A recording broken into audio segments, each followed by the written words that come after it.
Hello and welcome to this week's episode of the Kink Consultant Podcast. I am joined by my guest, Melancholy Ghost, who saw one of my Instagram videos where I talked about leaders in the community preying on or sometimes playing with newbies too early. Melancholy reached out and said, hey, I'm actually a Missouri title holder for education, and I specifically got that title for my education in boundaries.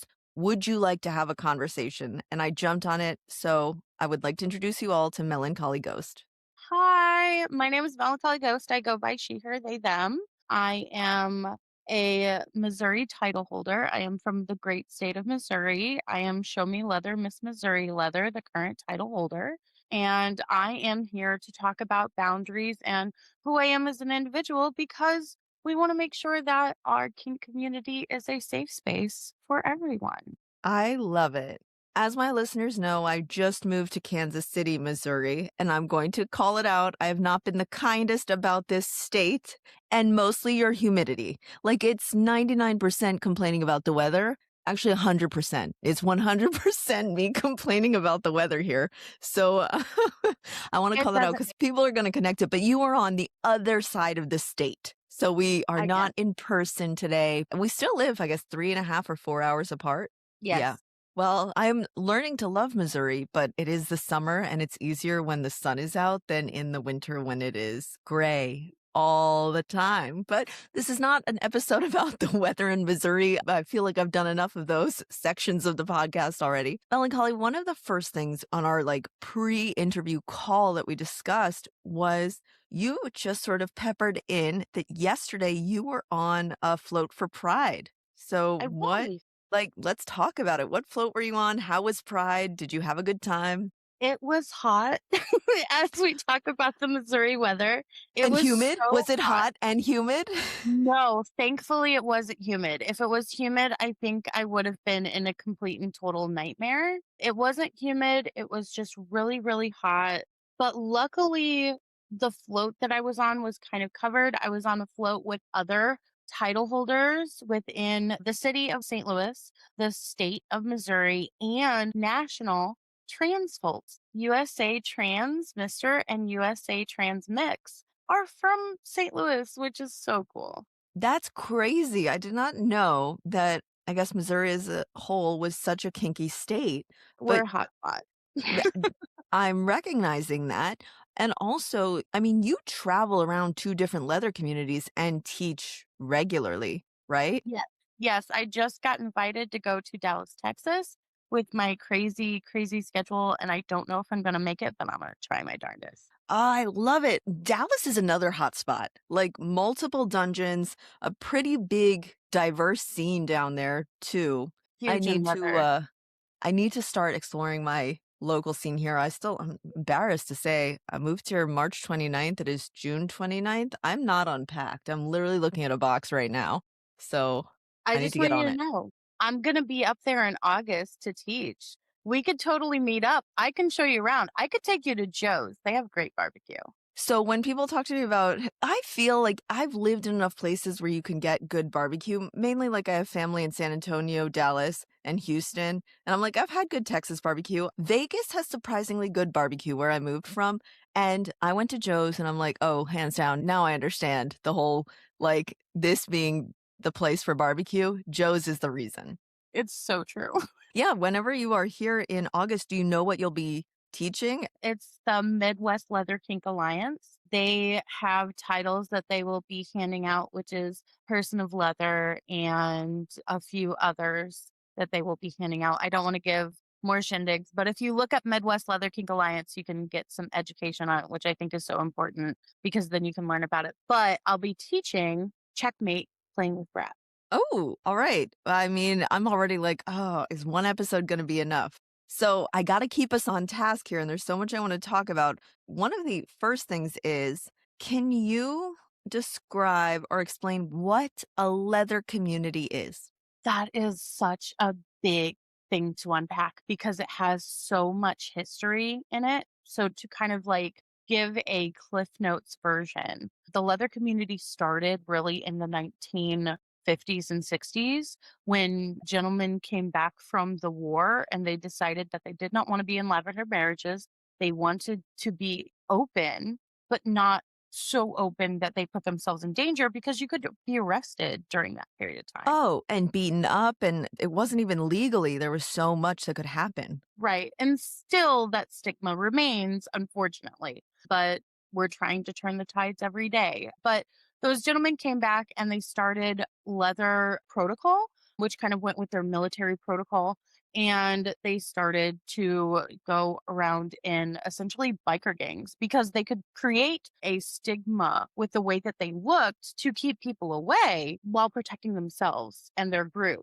And a lot of the leather community were there whenever Stonewall happened on June 28th, and they were there when the AIDS epidemic happened. And the first international woman of leather, Judy Tallwing McCarthy, she really helped to get medication to the gay community for AIDS. And it was like a whole network that they've created. The leather community really provides community for everyone. There is a wonderful organization called Onyx. They are leather men, specifically POC, people of color, mainly MOC, which is men of color. And they allow that support group for men who are BIPOC, but also they open it for everyone. But whenever it comes to voting for things, they do it with them within their own core group to maintain that MOC POC status, which is amazing. Leather is a place where you can really have discussions on education. It is very education oriented because that's how we keep our history. There is the Leather Museum and Archives up in Chicago.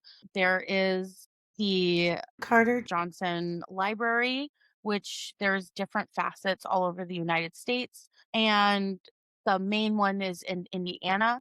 And like the leather community preserves history and it preserves education. And it's there when things are hard. When Pride Parades were originally started, it was the leather community that would drive with their bike to protect anybody who was marching because they had that stigma about them, right? They've created this role for themselves to where they look intimidating and they look a certain way. Tom of Finland, for example, to one, be super sexy, let's face it, but also to have that protocol and those standards that they uphold for each other to maintain that what boils down to is family. We are Yeah. each other's chosen family. It is family, and I cannot emphasize the education piece enough. I want to call out that when I first moved to Las Vegas, the very, very, very first kink event I went to, well, first, I got vetted online to attend Leather Toolbox, the Vegas community, where once every 2 weeks, they ran some of the best classes I have ever taken in my kink life. I'm talking things that like are really hard to learn, like needle play and sharps and just in general, things that are not regularly offered at your dungeon on a normal basis, like the education. And it's not just like, oh, here, see me do it. Often people would volunteer to be the bottom for such a scene so that you could actually try it and then learn to do it safely. And I think that something like that should never go underappreciated because before something like that existed, I can't even think about before it was easy for people to find this on FetLife, how difficult it would be to find a class like that and how you'd have to learn through trial and error. So the community that they provide, the education they provide, and yes, the safety, like safety is in the fiber of that community. I've never actually talked about this, and I think this is both the gay and leather community created flagging so people could subtly see. It was a handkerchief system where depending on what pocket and what color handkerchief you were carrying, it indicated what you were into. And my walls in my office are fuchsia. It's called Fuchsia Forward, and fuchsia is the color for spanking. And anyone who's been listening to my podcast for a long time knows I am a spanking fetishist. So my walls are that color because the leather community decided that or helped me figure out like, oh, this is how you flag it. And as an honor to it, I painted my walls that color because I was like, this is important. So I think that's one of the things that you have to learn and really get a handle on is the hanky code system, and it's vast. There is Yeah. a vast hanky code system. And the other thing is key rings. Key rings is a system used mainly by what is considered leather dykes or lesbians within leather. They would utilize key systems and like key rings and things like that, where they wore their keys. I wanna learn more about that. I know a little bit about it, that the keys mean something. Just like with the hanky code, I do not know all of the different colors, I just know my color. And then the obvious ones like yellow, which is for piss play in general. Ones that I'm like, "These are the codes we used at the dungeon for specific play as well." Yeah. Right. And the fact that those colors have kind of grown into language that is utilized day to day within the kink community is really cool because it comes from the leather community, which I feel that a lot of people, because of roll my eyes here, cue, ew, 50 Shades of Grey, let's face it, new Yeah. beginning, climbing into the unknown abyss and like other kink aspects of like, the secretary, all those other pop culture facets. A lot of people don't understand that culture and some of the language utilized within the kink culture really come and ebb and flow within the leather culture as well. That's an undeniable fact, and that's why I'm, like, really glad I've had other members of the leather community on the podcast, but we've never actually gone deep into it. It was always, like, very king specific, but since you are a title holder and we're on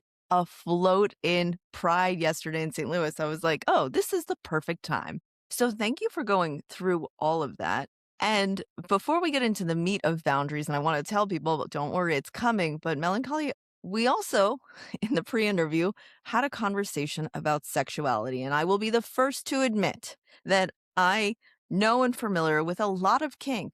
I do not view sexuality and kink as things that always go together, right? For me, I'm like, oh, I'm a kinkster, and that is quite separate from my actual sex and sexuality.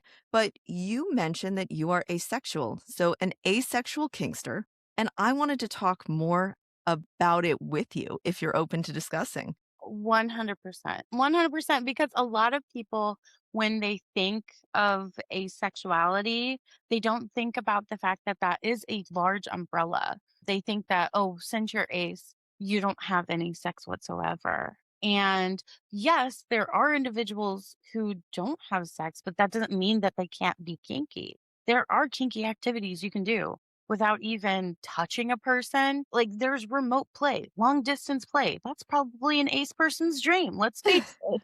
And whenever I talk about asexuality, I'm demisexual and I'm proud to be demisexual. And I'm glad that I finally found the terminology. And what that means is I don't experience sexual attraction until I have a deep emotional connection with somebody. The way that I tell people is whenever I look at anybody outside, they're all mannequins. I don't see anything. I'm just focused on who you are as an individual. I'm not focusing in the bedroom or anything like that. I'm more focused on what's your favorite book? What's your favorite movie? What is your facets within kink? Let's deep dive. I can't do surface level. I would rather file taxes than have sex with a random person. Oh my gosh. If someone would file my taxes for me, I would have sex with 10 other people for that service. But honestly, I would only need to have sex with one and get paid for it and then go pay to a tax accountant. But anyway, I've thought about this because I hate doing my taxes. That's the perfect example. Is physical attraction. Does that come in a hierarchical way once you have that mental stimulation and that connection? Is that like dropping the veil so then you start seeing the person sexually? It's so weird to be able to try to explain it because I don't even know myself. Like, I will tell people I'm demisexual. I have no idea what's going on. There are times where I'm like, I don't know why I'm attracted to this person, but I am. And there are other times where I've had like really beautiful men. Like, I find people to be beautiful. If you look like, say, like a Hellenistic Greek statue, I'm going to be like, wow, that's really pretty. You put a lot of time into your body. But I may not be sexually attracted to you whatsoever, even though that is the quote unquote perfect kind of person. within the realm of what pop culture and what social media feeds you, I might not find that attractive because they're a shitty ass person. Like, that's what it comes down to. Like, demisexuality isn't the only thing with ace. You have gray sexuality, you have ace flux, you have phrasexual, you have cupidosexual, you have a whole massive amount. And some of them are related to not wanting to have relationships and only sex. And some of them are, I just want to go on an adventure. And whenever I catch feels, I need to leave. I And see. that happens. If I wanted to explore these labels, right? And I'm actually a huge fan of labels because I say it helps you understand yourself better. And even if you don't feel like attaching yourself to a label, it gives you so much more insight. Just like you explained, when you found that word, you were like, wait, there is a name for who I am. And I think that is powerful. If I wanted to explore all of these, what is going to be the umbrella term I should start with so I can go down the path? In all honesty, a really good way of being able to look it up in one location that I have found, because like there'll be specific websites for, going into like pansexual, Yeah. all these other sexual. I've found that if you can look up a site that has all the flags, a lot of times they will have here is what this flag means, and you'll be able to get kind of a brief synopsis. Also, FetLife, if you go on there, they have a whole dictionary of sexualities where you can look into each sexuality and see what fits you. Because I was on FetLife really early on, the early 2000s, and they didn't have a lot of the sexualities that they have now. I had to fight with them to put demisexual up. No way. Yeah, I had to be like, "Hey, I see that you have ace, but I'm demisexual. I'm within that umbrella." Like, I didn't have to fight with them. I had to like stress like, "Hey, you're missing out on a whole opportunity of people here that don't identify directly as ace, because we're going to be perceived, unfortunately, as the monolith that is, we don't desire sex whatsoever." And it's like, that's not it. So please put demisexuality up. And then after, I guess, a few other people were talking about their sexualities not being up, they've expanded a ton, which is great. Yeah, I don't remember when they added, I think they call it their Kinktionary, and that has all of the definitions, but I don't even know if it was there, at least not in its current capacity, in even 2020. It was 2023 when I went looking at it again and I realized, oh, this is built up.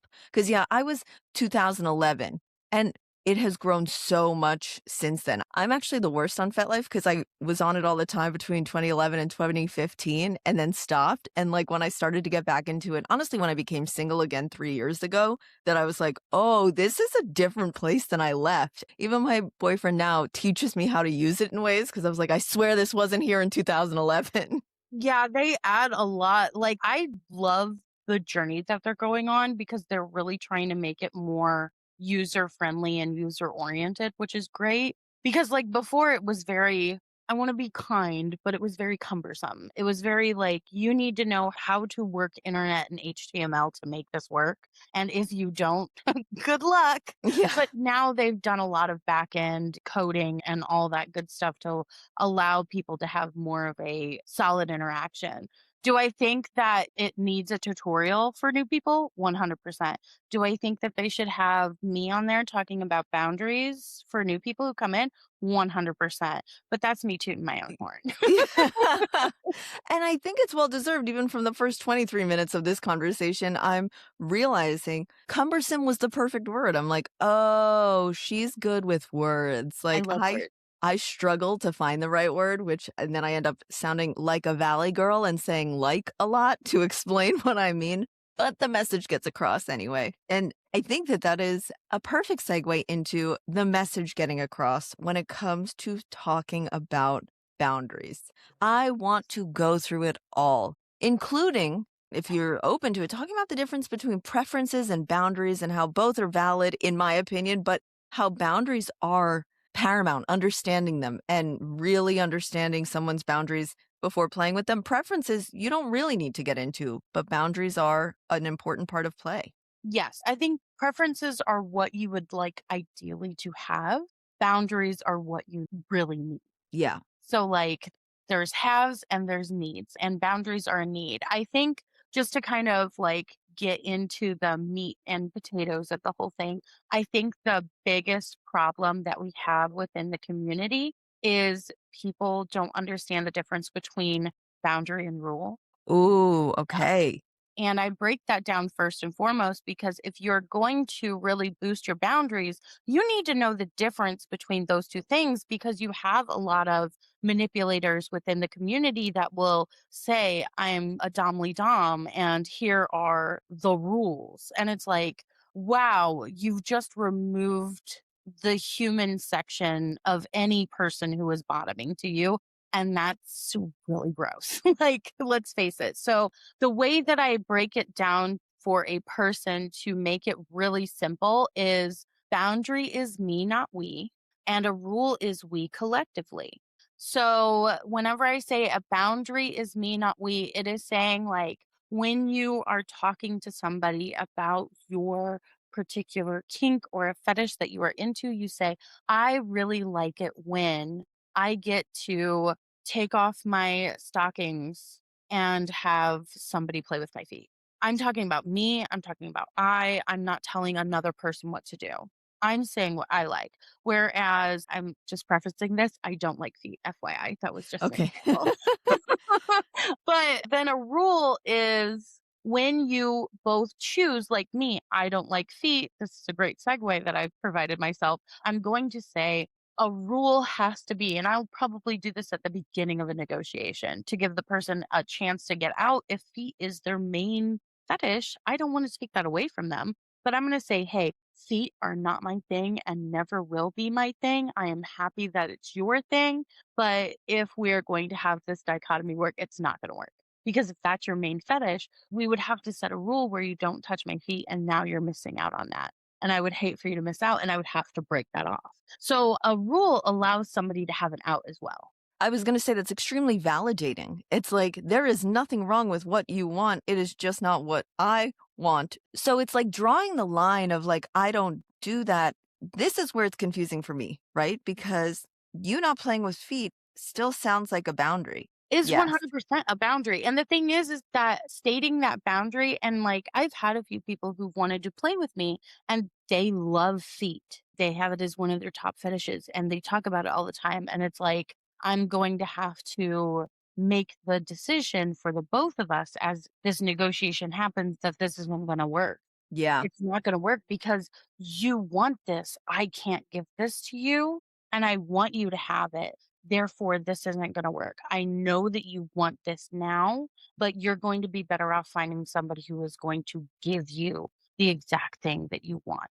That is a big thing to be able to say, especially if you're with someone you want to play with and you want to shoehorn. It's like, no, we can make it work. You're really removing, this is before you're in place. So you're removing and making sure you remove the fantasy of what it could be and talking about the reality.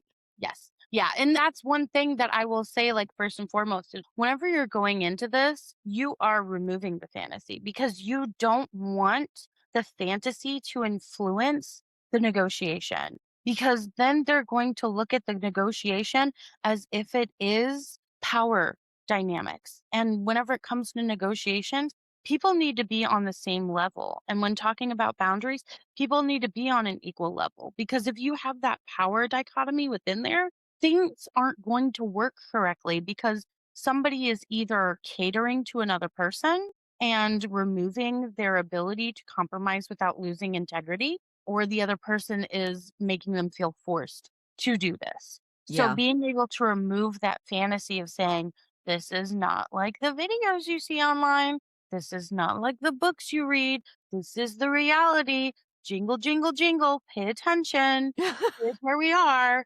Like I talk about boundaries as if they are kind of rules of Fight Club. So like the first rule of good boundary club is we do not assume for others. You don't want to assume for another person because you don't want to have assumptions made for yourself by another person. You would hate that.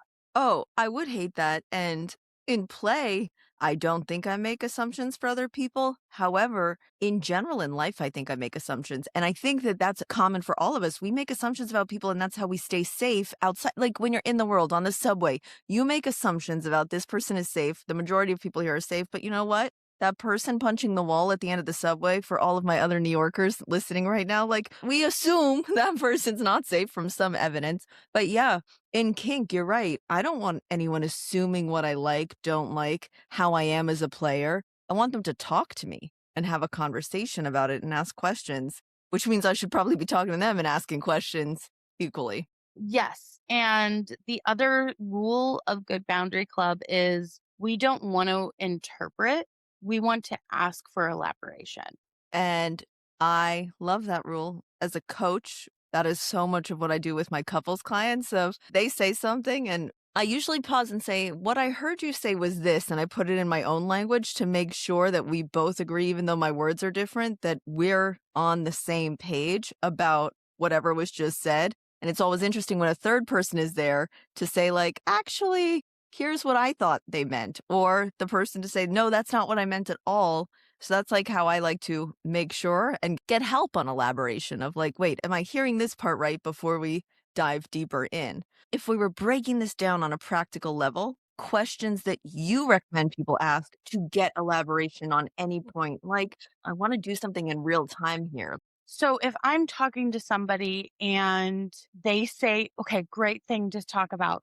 And this is one thing that people will come at me with as a Dom is I have experience. And I will not make the assumption of how much experience they have because like I know how much I have. I Yep. don't know how much they have. I don't want to interpret it. So I'll say, tell me about what experience you have. Can you break it down into the different categories of kink that you've explored? So as they break it down, I might focus in on one area. Like my specialty that I'm really good at is pegging. I'm extremely good at it. I've talked about it. I've taught classes on it. It's one of my favorite. It's so much fun. And if they start talking about, oh, well, I've done this, then I'm going to say, okay, can you elaborate on like what level? And sometimes I'll have guided questions to lead me into like what I need to know is do you have your own toys at home that you use? What's your cleaning protocol for your toys?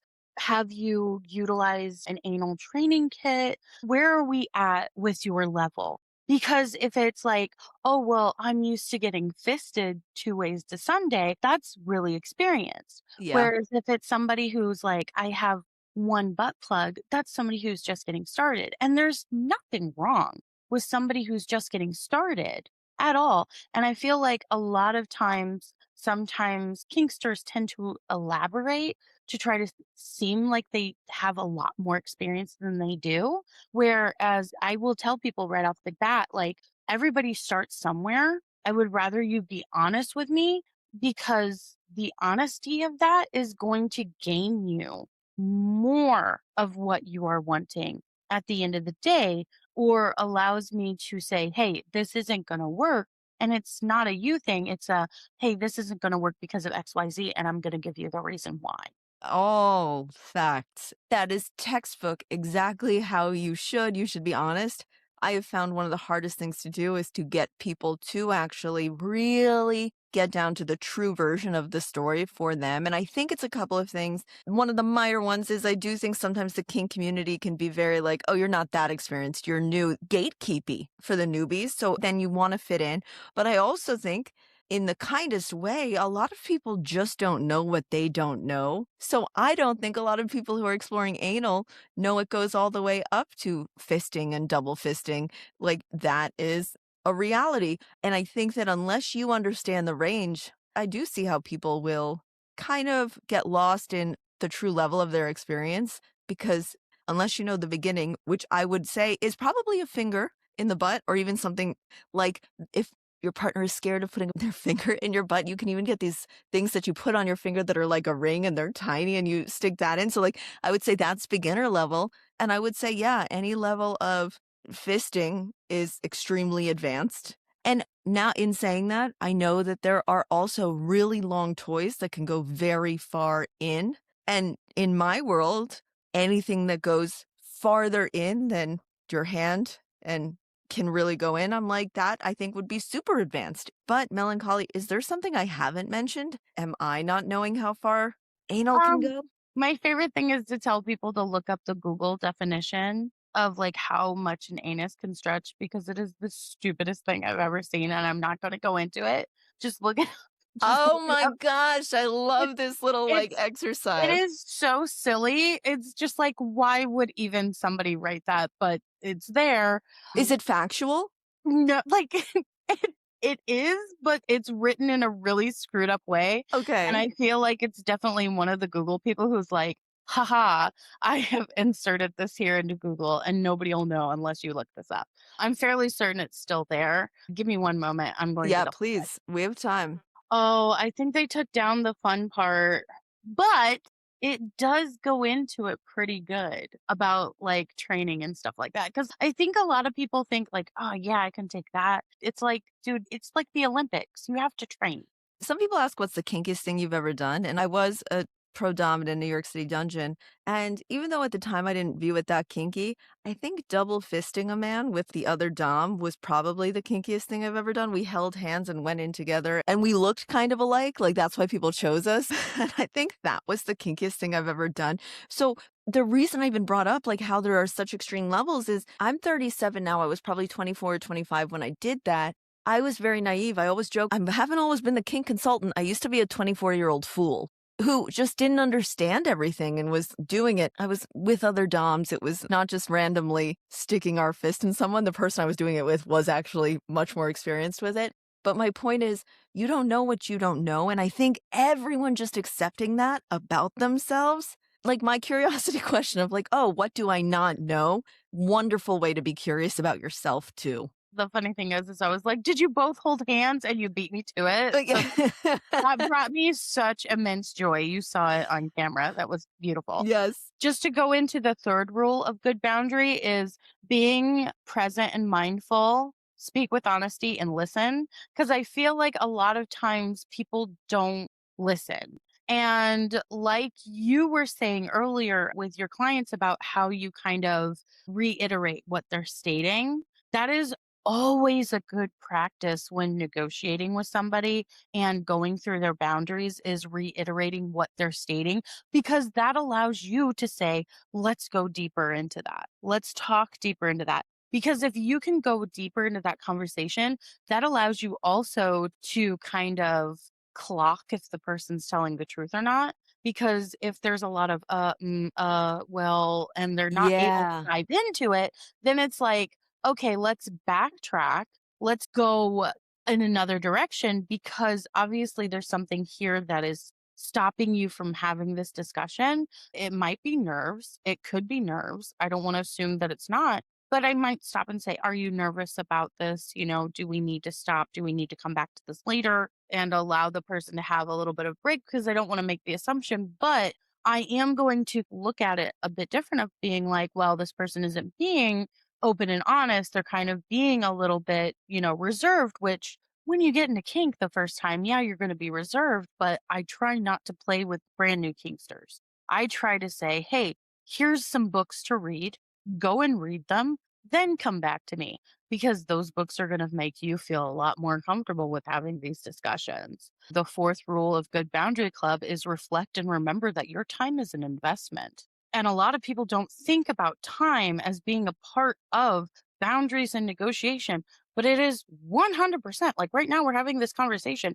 We are utilizing each other's time, and that is being invested in this conversation.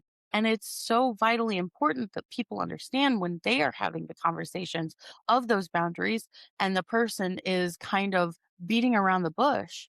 That's your notation to say, this is time being wasted. Why?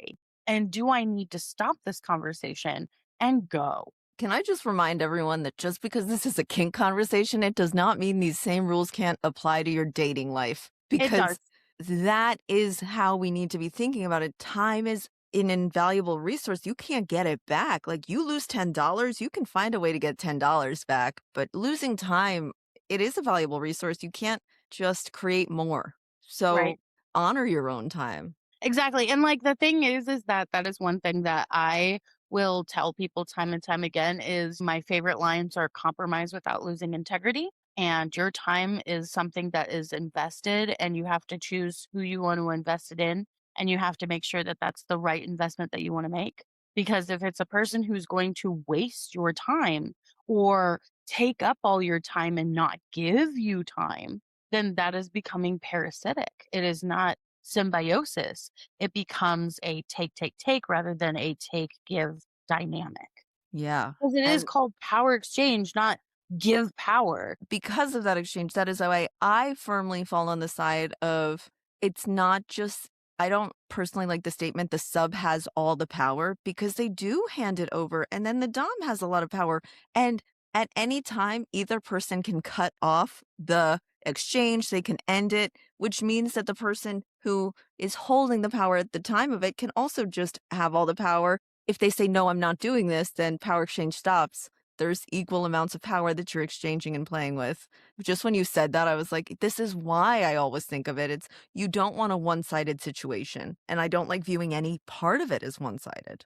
Unfortunately, that's the truth though, is there's really bad dynamics out there that are extremely one-sided, where you cannot have those open conversations where people take it so seriously that it becomes toxic because one portion is getting more of what they need and the other person, are they even bothering to check in on them to make sure they're getting what they need, or are they blinded by what the person who is getting the most is getting? I know. And the person getting the most, it's not always, I agree with it being toxic. It's not always on purpose. Like I work with a lot of clients where one person is a kinkster and the other person is a non-kinkster. I don't use the word vanilla because it now has negative connotations as being boring. But to me, it's just like one's kinking it, one's not. I'm always checking in on the non-kinkster. I'm like, the kinkster already knows what they want. You as the non-kinkster, if you're going to engage in this play, I want it to not be one-sided. So what do you want? And we often go through that because, in my opinion, is the only way to avoid that toxic cycle of basically, oh, now everything's about what the kinkster in the relationship wants because that's the whole discussion. And the non kinkster sometimes gets left aside. Even without malice, it just becomes obviously kinksters aren't the problem child, but in scenarios where there is that toxicity, it is the problem child. We're throwing all of our energy into quote unquote, yeah, I'm going to stick with problem child for now as a kinkster, as opposed to thinking like, what are both people getting from this? Even if it's not power exchange, even if it's not kink, I want both people's fantasies to be represented and something openly discussed. So we're not just creating that one sided dynamic. And you're right. Unfortunately, we see those couples at parties in the kink world and in the vanilla world. 100%. And the thing is that whenever it comes down to like boundary types, kind of going into that, is you have your physical, you have your emotional, your time, your intellectual, Mm, your material, your sexual, your spiritual.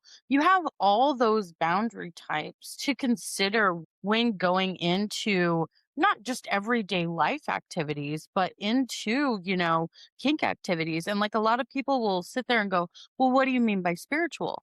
Well, if you have somebody who's kinky, who is extremely Christian or extremely Catholic, because let's face it, there are kinksters who are also Christian, Catholic, Buddhist, all over the map, and we oh, don't want to yeah. we don't want to say that they don't exist, but to approach somebody who says like, yeah, God is really important to me and it's a big part of my life, and they put that in their profile, you don't want to go, hey, I want to do a priest spanking a nun scene. That might be something that hits them the wrong way because that crosses a line with the boundary. Yes. A lot of people don't think about that sometimes, is the fact that a lot of people with what they need spiritually, it may also be where I have a few kinksters who are into, sex magic. And that becomes a part of their boundaries where they say, hey, some of our play may be specific to this, but whenever it's the waxing and waning of the moon, it's a specific, season, we might divulge into this kind of sex magic that we do together. What do you think? Or it's playing with, Wiccan culture, all these different facets that exist. That's an important boundary to consider that a lot of people don't put on their list for whenever they're thinking about kink because it plays into the role play. A lot of people don't think about it whenever they're talking about boundaries. I mean, they think about the sexual aspect, they think about the emotional aspect. They think about the physical aspect, and sometimes they think about time, but I feel like a lot of times they don't. And then intellectual, talking like I have to have somebody who's intellectual because I'm demisexual. If I can't have that investment, I cannot peg. I cannot have fun. I'm going to be filing taxes with you. That's all I'm doing. And then whenever it comes to material, that's Yeah. like, who in this relationship are we going to take turns buying different toys? Am I going to be the main toy carrier? How are we going to store them? Do we need to hide them because there are children around? So are we going to put them in a lockbox? Those kinds of things need to be considered when talking about boundaries and then setting up those rules together. Like a big thing is like we have a huge storage area for our toys that is a locker and it has 5 different shelves in it. They're all full. I have a problem, but I like to tell people I have a solution to many problems. Yeah. And so we store things there because we don't want them out and about within the household. So those are things that we've collectively stated as boundaries of, hey, I don't want this to interfere with XYZ in my life. So we have to come up with a rule to hide these toys together. That's a really good turn of phrase of coming into that. I like that. That's a really solid example for it.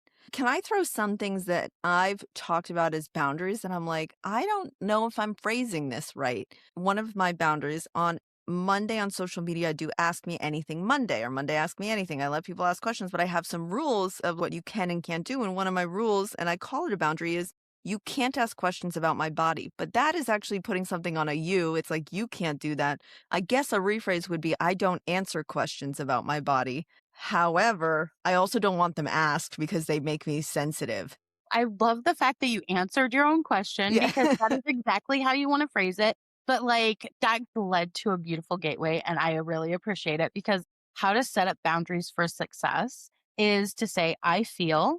So, like how you stated, how you felt within that situation of people asking that question that you don't want to answer. When people ask about my body, right? And you need people to not do that, right? So I am not going to answer any questions regarding this because it makes me feel this way. You stated it perfectly.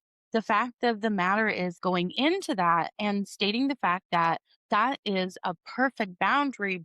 But what we are missing a lot of times whenever we say, I have solid boundaries. But the other thing that I feel that people miss a lot whenever they state their boundary is they don't think about what is the repercussion if a boundary is crossed? They don't think about that important aspect because if you don't state that, you will have those people pushing that boundary, pushing that limit constantly because you haven't put that shield in front saying, if this boundary is crossed, I will.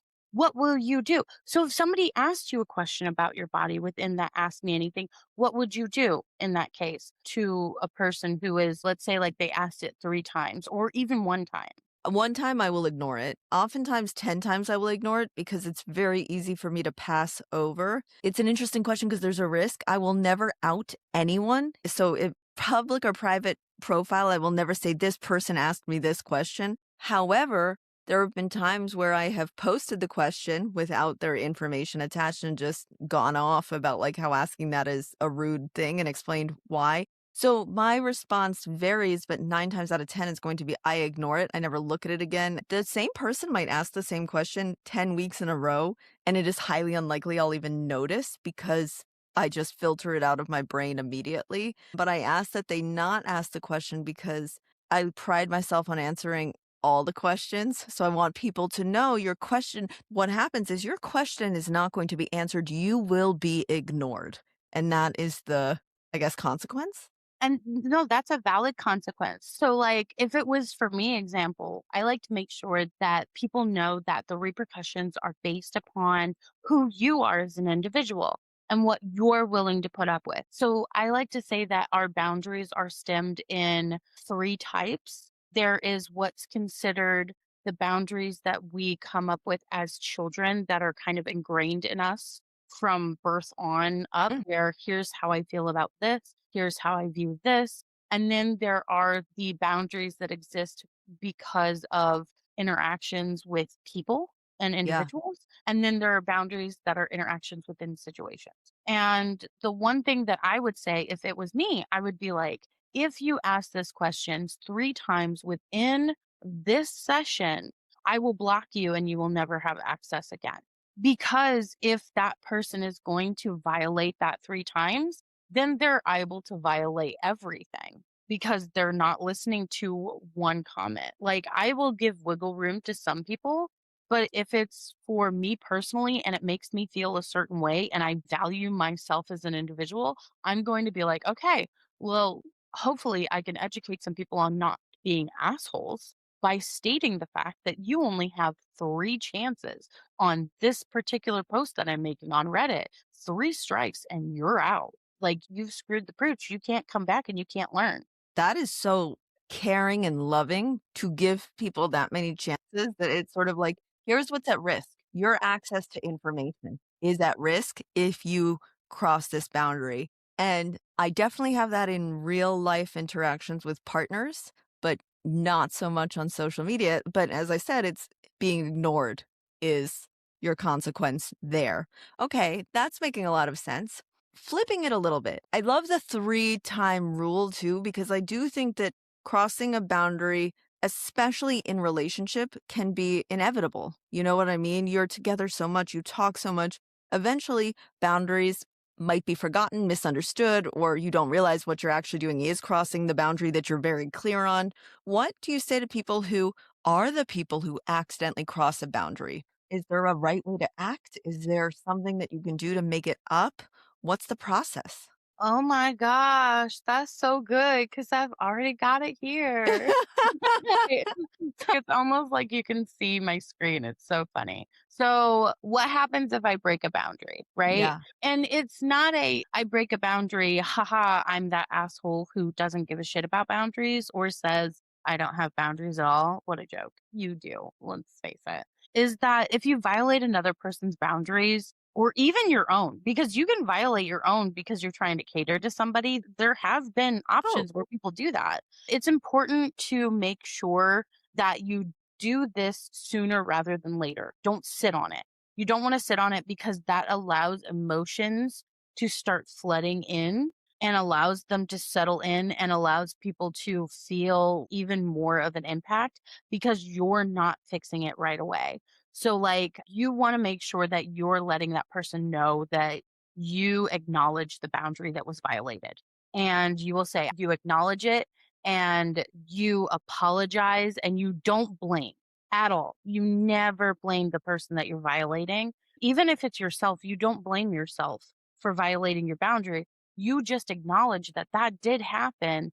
And how can I make sure that I don't do that to myself again? Because if you're going to blame yourself as well, you're going to put yourself down, and that's not a place that you want to be. And I'm then, smiling right now though, because that is really hard for me to do. And I love to blame myself for yeah, everything. So I think keeping that front of mind of like, okay, let's not just beat myself up. It's never in my life been productive, by the way, for me to beat myself up, not long term. it's not productive. And that's the thing is like, you have to remember circling back to the beginning, time is an investment, right? And you Yeah. don't want to keep blaming yourself because that's not investing your time well. And you want to apologize for the behavior, but you also want to ask the person who you cross that boundary with is, I understand if you do not want to play again. I understand that. You have to take that on, especially if you are the top. Oh my God, it is your fucking responsibility. Pardon my French. You can beat that out if you need to. But it is your responsibility to really make a person know that you give a crap about them, that you care for them Yes. as a person, not as an item for your needs to be Yes. met. That is so important. And like, you want to make amends. So ask them, how can I make this right? How can I make this right within the power that I have? Because the person could be like, I need you to buy XYZ. No, we're not going to do that. I'm not going to buy you a Lamborghini. I don't have the funds for that. But like, let me see what I can do on my end. Is it where we go and we have lunch together? Is it where we go and we have lunch with a group of people because you don't feel comfortable being one on one at the moment, Hmm. which is totally understandable? And then talk about how you will do better in the future because you are acknowledging it right out the gate. trust is earned. It's not given freely. And the fact of the matter is in that moment, you violated somebody's trust, but you have to earn it back. You may be able to earn it back within that one conversation, but depending on the violation and how it makes the individual feel, that is up to them to determine when you can come back in the light of true trust. Sometimes those things, such as like cheating, those big, big, big ones, those ones where you have a lot of invested emotion within a person. Let's say they cheated on you. What happens is you may say, yes, I will take you back. Here's how many boundaries you've got. 3 strikes, you're out. I will be watching. And because I value myself, I value you. But is this something that we can come back with? Is this something that you're going to work on? And you state those needs of, there are going to be days where I'm going to be hurt really bad and I'm going to need you there and you're going to have to give that time because you done screwed up. Yeah. So you're going to have to be there to repair what you've broken. And that can be something that happens. And the thing is that you are reinvesting the time into something that you broke. It's like a car breaking down. You have to invest the time to get it fixed, right? I'm trying not to compare a person to a car, but it's the idea of something has been broken and Yeah. it needs that time to be fixed and it may never be. And you have to come to terms with the fact that it may never happen. And that's something that you have to take. And instead of looking at longingly and stewing on it, what you have to do is, how can I prevent this awful thing that happened from happening in the future? I am processing lots of previous experiences right now based on everything you just shared. I know something for me that when my own boundary is crossed, I do have to decide if I want to forgive the person. And I learned that in the process of breaking up with my ex, one of the decisions I had to make was, do I even want to forgive them? And then if I decided yes, I then had to ask the second difficult question of, do I have the capacity to forgive them? Which that's still confusing for me because I'm not sure, and we don't need to go into it on this episode. I'm never sure if, like, is it that I don't have the capacity or is that it is not worth the time investment to forgive? Thank you for like guiding me through this. Yes, 100%. And that's also how it kind of rolls into it. Because, like, going back to it, I don't think people realize how big time plays into boundaries and negotiations and these self exploration discussions. Because to sit there and say, I don't know if it's worth the time to fix this. I don't know if that time is worth it because it's one of those things that you hear about all the time where it is a reoccurring event and reoccurring cycle. Well, then the obvious answer is the time is not worth the investment because the cycle is continuing and it's perpetuating. And therefore, if you invest, you're just investing in the cycle and you're going along for the ride. So you need to get off that cycle and leave that cycle in order to get out of it. And that takes time for yourself internally to think about, what do I want to do with my time? And sometimes you have to sit on that for a while. I mean, whenever it was me thinking about becoming polyamorous, I had to sit with that for so long because I was like, oh, I've caught feelings for this other person, my submissive Chia pet. Haha, very funny. But I had to think about, oh no, I've fallen for this person. How do I approach my husband? How do I approach the person that I'm interested in? How do I tell him as a dominant person? How do I feel like telling them without making them feel like I'm trying to do a power move? Yeah. Because I don't want that power dichotomy to Hmm. play into that because I would not want to make somebody feel they're forced to be emotionally invested because that's just icky. And so it took me a lot of time to figure out how I wanted to communicate that to both parties. My husband clocked it. He just said it right out loud. He was like, "Oh, you have feelings for him." He's like, "I knew for a while.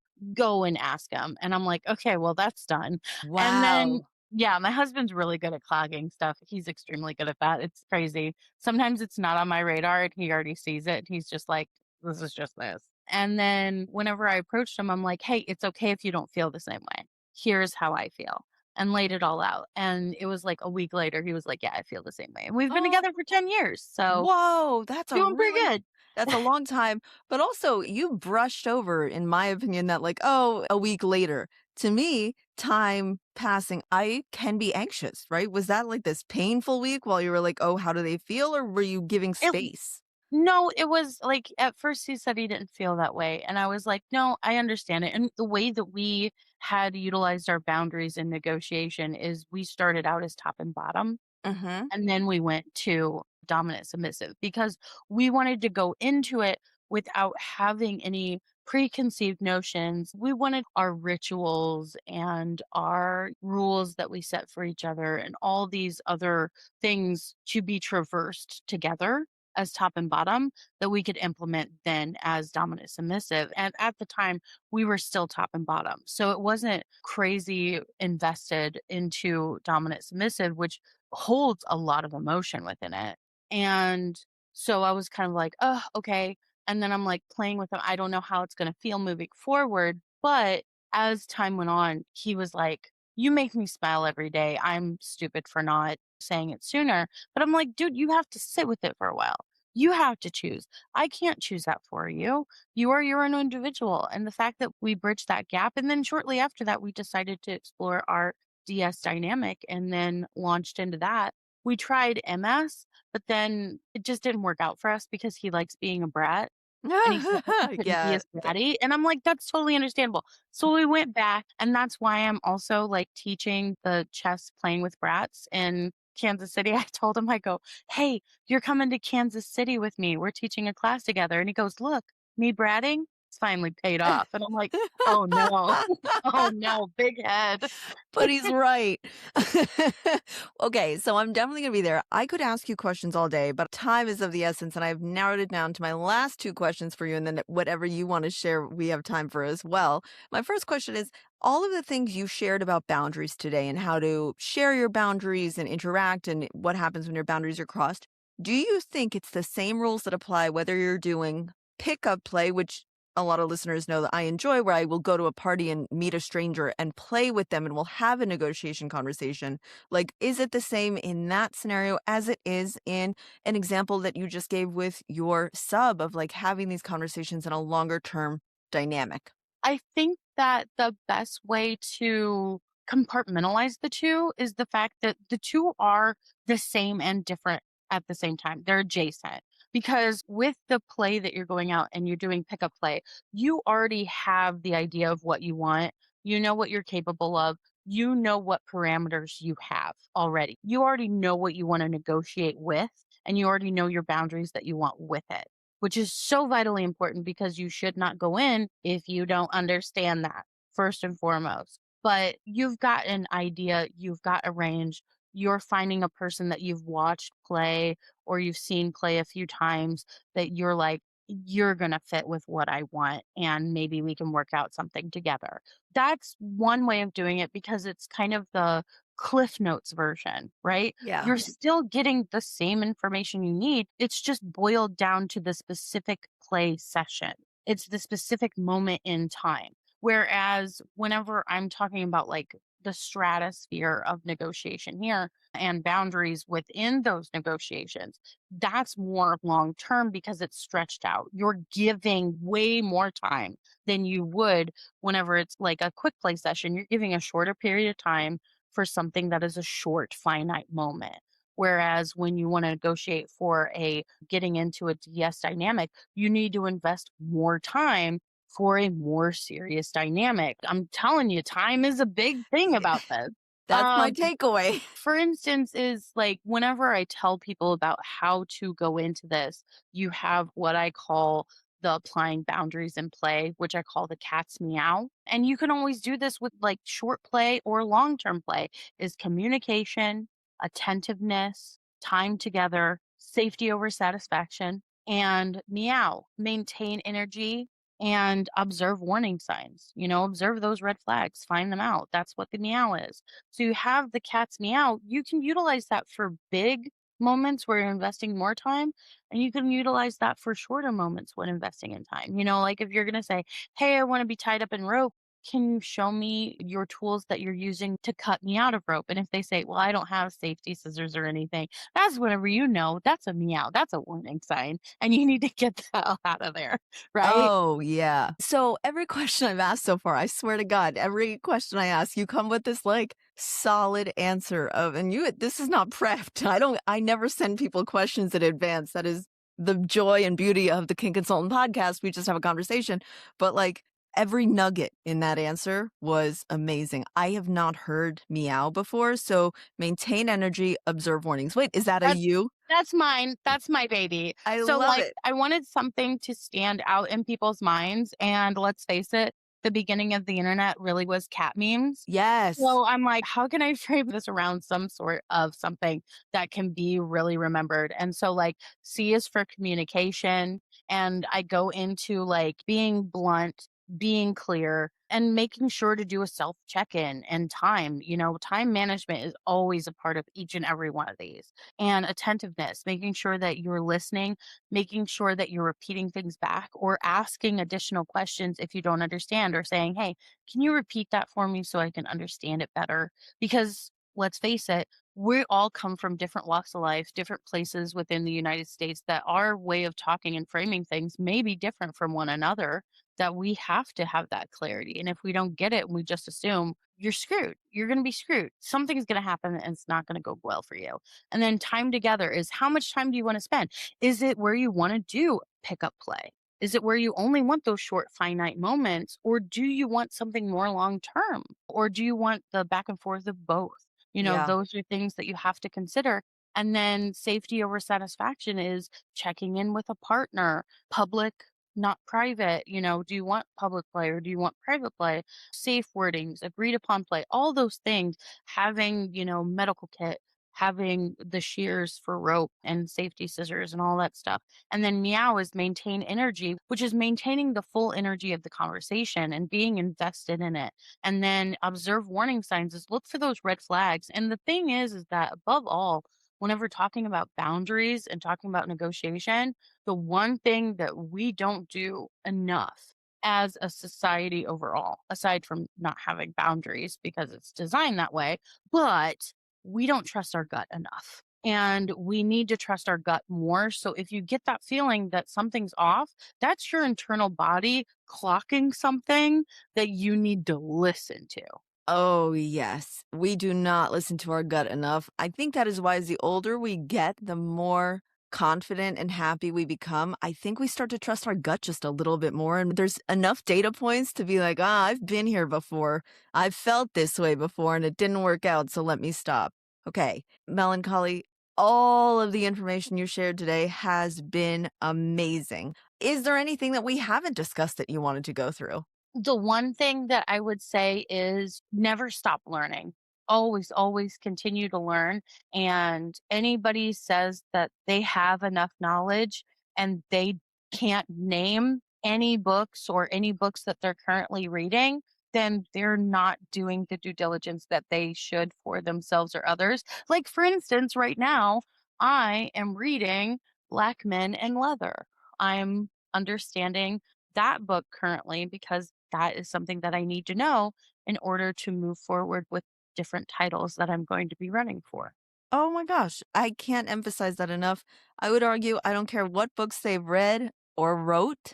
Anyone who tells me they know everything they need to know about any topic, I walk away because what that tells me is they lack curiosity. Oh my God, that is so facts, because to not be curious in a lifestyle of so many things that, especially with an ADH mind that makes you go squirrely brain and like, oh, what's that? Oh my God, shiny. What is that over there? That doesn't make you want to learn those things. It's like, okay, so what you're telling me as a person looking at it from the outside, looking at your aspect of, is you know enough of what you want rather than possibly what the other person wants that you need to do research on. Like right now, I'm researching sounding because I want to do that. I know how to do it because I've got friends who taught me how to do it both on vaginal and penile. And I want to do it, but it's one of those things where it's like, it just is a little scary.